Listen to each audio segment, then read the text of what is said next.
All right, I'm gonna get us started. So this is Ed Crowe. Thanks for coming on, everybody. I appreciate it. Couple things before we get started. We do record our webinars, as you can see there on the bottom of the slide. We record all of them. We put them on our YouTube channel. So that's YouTube/Crowe Medicare.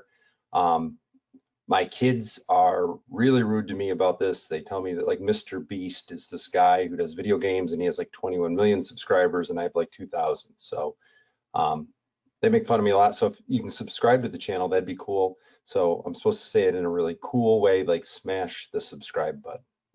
So there you go. If you have any questions, send them in during the webinars to the question section. Don't think I'm ignoring you if I don't answer them as I go on. I can't answer questions and talk at the same time on the webinar, unfortunately, but I promise I'll answer them for you at the end. Don't wait though till the very end. I've been told I end the webinar sometimes abruptly, and people have told me they've been typing their question when I've ended it. So just feel free to send in the question whenever you want.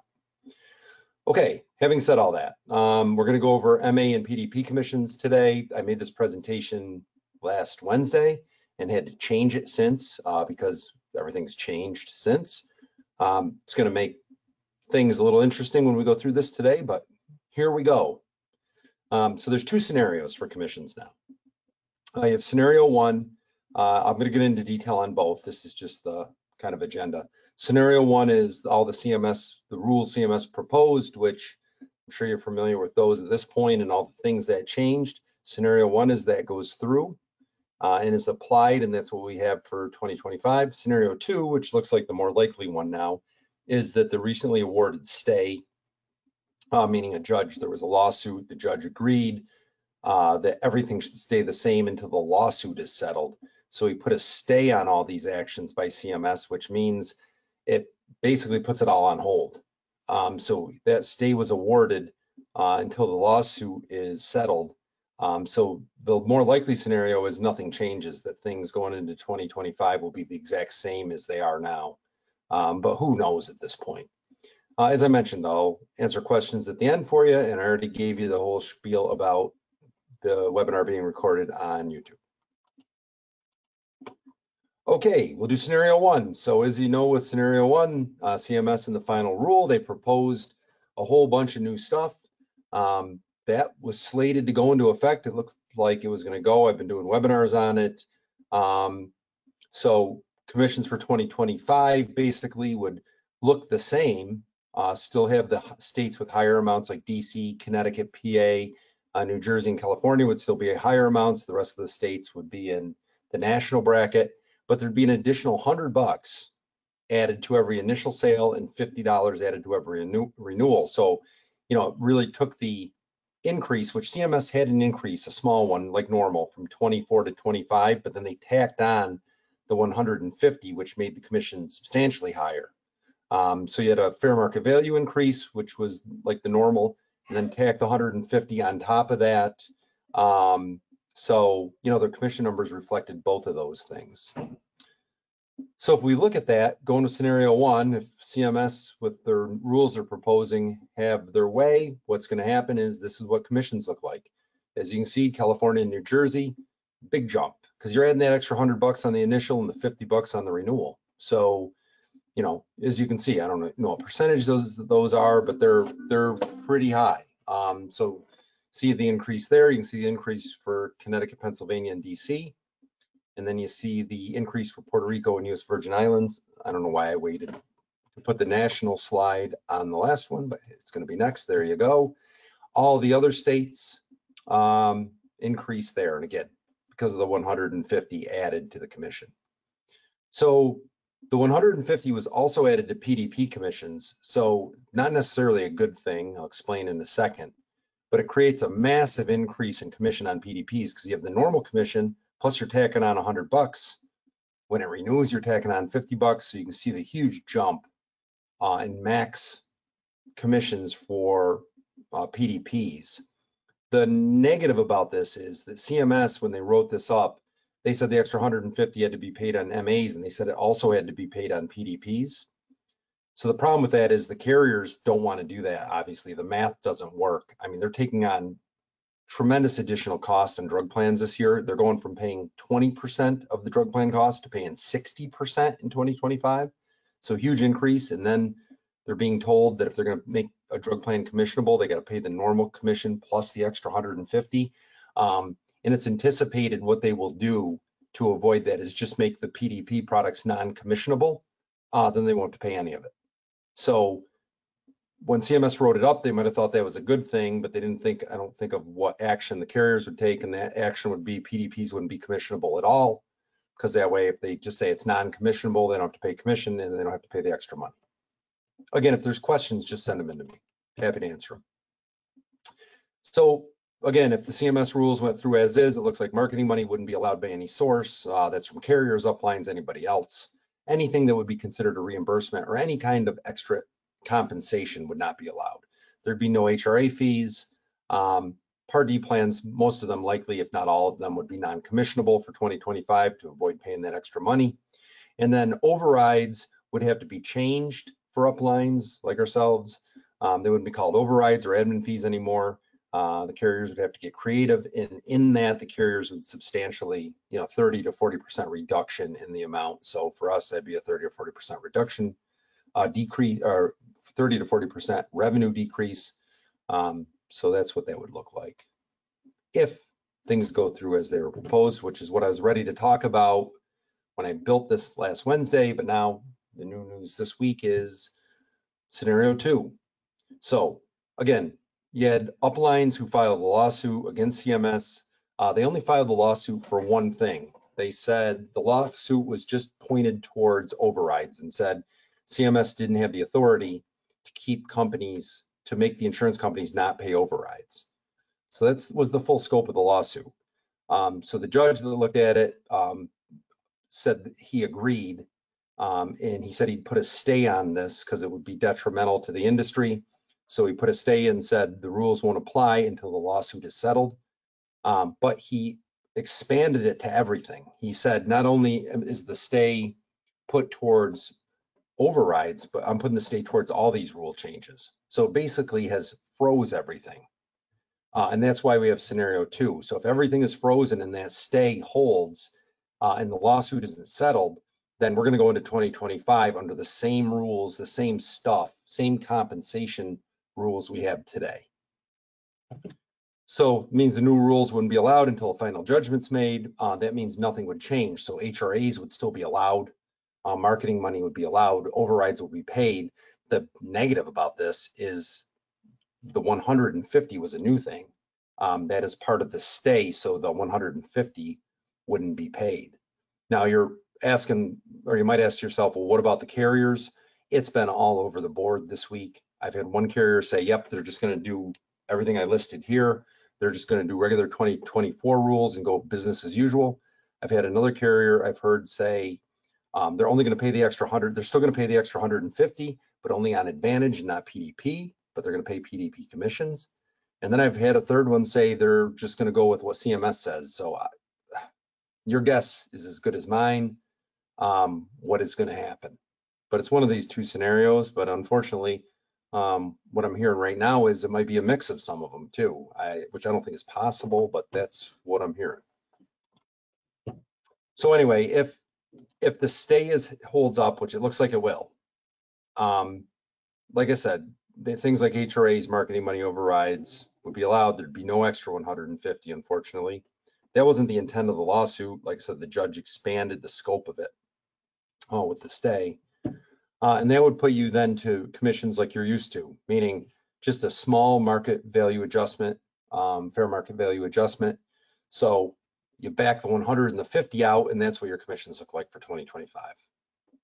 As you can see, so California, New Jersey, MA, CT, PADC, Puerto Rico, US Virgin Islands, and then the national, which is most states. Just a small fair market value increase.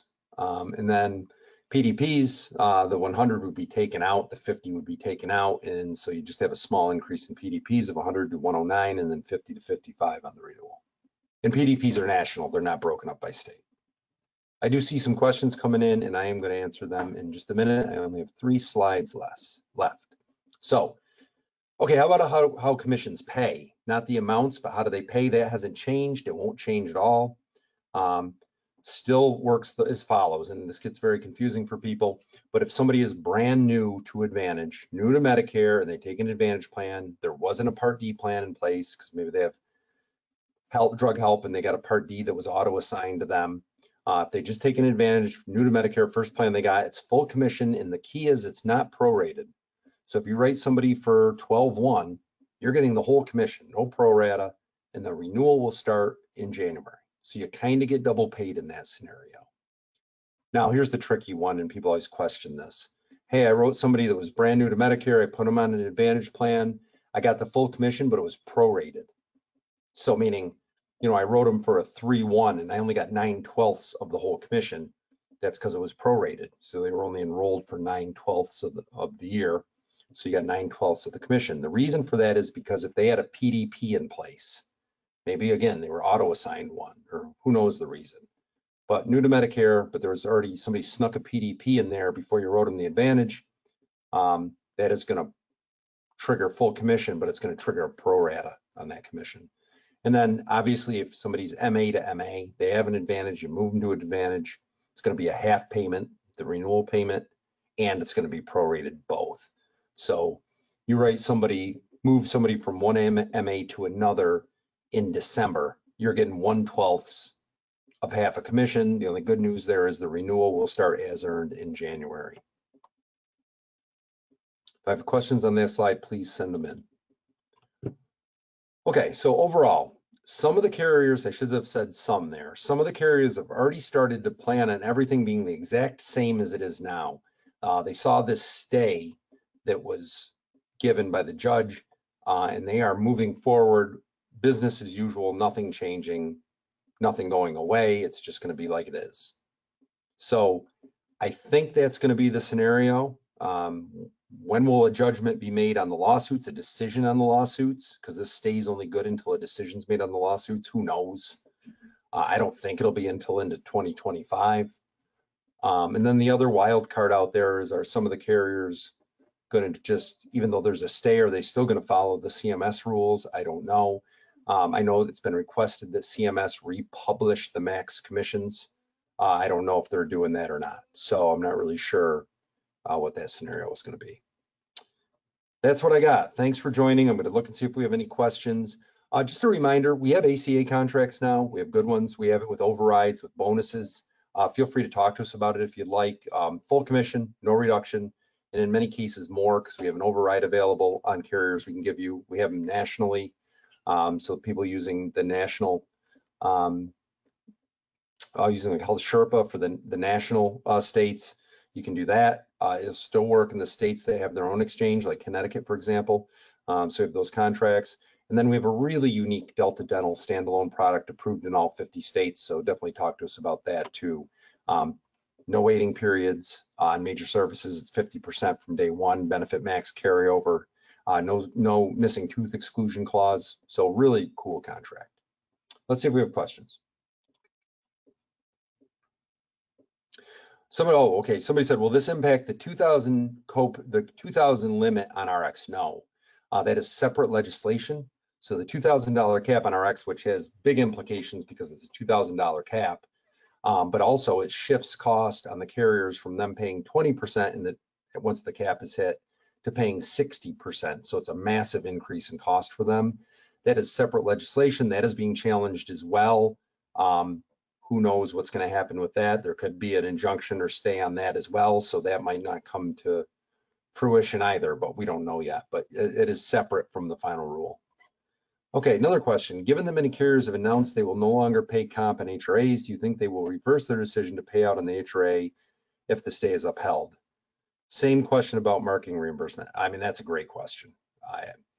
The ones that have already kind of jumped ahead and said, we're not doing HRAs anymore, are they going to switch that? I don't know. I mean, it's to their benefit to have us completing HRAs. My guess, and it's a guess, is that they will reverse course on that and pay on HRAs. But I don't know for sure. And then marketing reimbursements, I mean, I don't know which carriers are going to provide marketing money, but they'll be allowed. So doesn't at this point look like there'll be a ban on reimbursements. So just a matter of what carriers are going to participate in it this year. I mean, they do have a lot of reason not to do reimbursements. So, you know, because of the additional costs they're taking on in a bunch of areas, including the $2,000 drug cap. So, but we'll see. But there shouldn't be anything because of that stay, unless it's reversed. There shouldn't be anything blocking marketing money. Is software provided agents free of charge considered additional comp or marketing money? Okay, I get it. So if we're giving agents Connecture and Sunfire at a cost, obviously for us it's a substantial cost, is that considered additional comp or marketing money? That was a big question going around. It was leaning towards that it wasn't, but that definitely wasn't solidified yet. But if the stay is in place, then it's going to be moot. It's not really going to matter. But it's a great question. Yeah, there was debate over if that was considered additional comp or marketing money. We hadn't gotten a solid answer one way or the other, so I know as a company we were definitely planning on we're going to provide Connecture and Sunfire at no cost for 2025 regardless.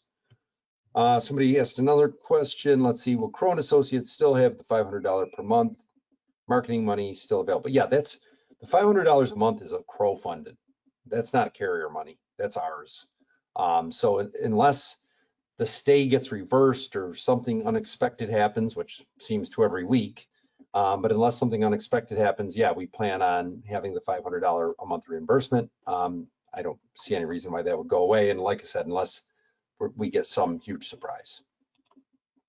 Somebody said, thanks so much, Ed. Hope they win this lawsuit. Hope you're well. Yeah, thanks, Dave. I am well, and hope you're doing well too. Thanks for the message, man, and I hope you're doing good. Let's see if we have any other questions here. It looks like that's it. I know this was all over the place, but that's kind of where things are right now. Again, I think scenario 2 will be more likely. Again, unless something changes tomorrow, which it might. So if there's no other questions, I'm stalling here to see if anybody else has a question. I'd be happy to answer it. Oh, here we go. Is Delta Dental on Connecture? No, it is not. It's its own portal. It's super easy to use, super easy to quote, and super easy to enroll people on it. Just give us a call, send us an email, and we can get you set up, and it's super easy. Training available on dental products, depends what ones. On the Delta, I mean, there's really not a lot of training needed. The enrollment portal is pretty straightforward, and the product's really straightforward. But yeah, certainly we could talk to you about it. We're very familiar with it now. Is there a website where you can see updates on the stay lawsuit? There's supposed to be the National Register. So the National Register is the government website. The National Register is supposed to have updates on these things, although CMS, I know, hasn't said anything since this happened. And a lot of times those updates have not been going on the National Register, and when they do, they're hard to find. So hard to find the updates. Somebody said, should I use Premier Enroll for Delta Dental? Correct. Yes, you could use Premier Enroll, or you can go to goenroll123.com, either one. Goenroll123.com or premierenroll.com, either one will work for the Delta products. Somebody said, oh, good, more questions. This is good. They're good questions too. Will appointment fees still be paid by the FMOs? I thought that was considered comp. Again, that had not been, none of the companies that right now pay appointment fees, non-resident ones especially, had talked about changing that. But now it looks like it won't be an issue anyway with the stay awarded. Had the stay not been there last minute, would we have had some companies say, we're no longer paying appointment fees? Yeah, that definitely could have been possible. Remember, guys, call our office if you have questions, especially non-resident appointment fees. Some companies will not pay your non-resident appointment fees, and that can get very expensive. Some do, some don't. Let's see, more questions. I saw the president had comments about the IRA legislation in Washington. I saw the president had comments about the IRA legislation. Is Washington reporting on this? Great question. I do not know the answer about that. Good question. I'm sorry, I'm not being, I just really, I don't know. I did not see those comments, by the way. Somebody said, is Brian, there, I called you out, Brian, is Pinnacle sending me a travel mug this year? Well, Brian, I don't know if they are, but if they're not going to, we certainly are. So just let me know what you want. I know you're very vain, so you probably don't want a picture of yourself on it, but if that's what you want, let us know, man. Somebody said, I didn't hear the comments, too busy selling. Well, that's a good thing. That's a good thing. So we will, this is recorded, it's on YouTube, so you can go on YouTube and watch it. Okay, the 1, 2, 3, the last 3 questions aren't questions, they're statements, they're funny, but nothing I can repeat for the webinar. And it looks like that's all we have. I guess we're gonna end on a couple statements and not a question, but I guess that looks to be it. If there's any other questions, please let us know. Be happy to talk to you. Watch the recording on YouTube if you need to. If you wanna really be bored or have absolutely nothing better to do. Thanks, Dave. Dave said smash that subscribe button. Yes, smash that thing up. Subscribe to that channel. Thank you. I'll plant a couple trees in Montana for you if enough people subscribe. All right, thanks, guys. Have a great day. Happy to be on and look forward to talking to all of you in the future.